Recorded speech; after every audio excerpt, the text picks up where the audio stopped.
Alright guys, nandito na kami sa Burnham Park at kita-kita nyo nga naman na medyo marami na nga ang tao na mamasyal dito.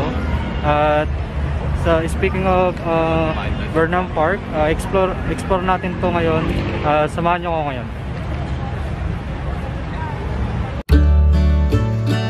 Ito ang Burnham Park na matatagpuan sa lungsod ng Baguio City.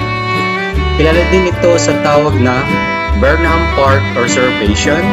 Itinayo ito noong August 6, 1925 na hango sa disenyo ni Daniel Burnham, isang arkitektong Amerikano na nag-envision na gawing summer capital ng Pilipinas ang Baguio City noong panahon ng pananakop ng mga Amerikano sa Pilipinas.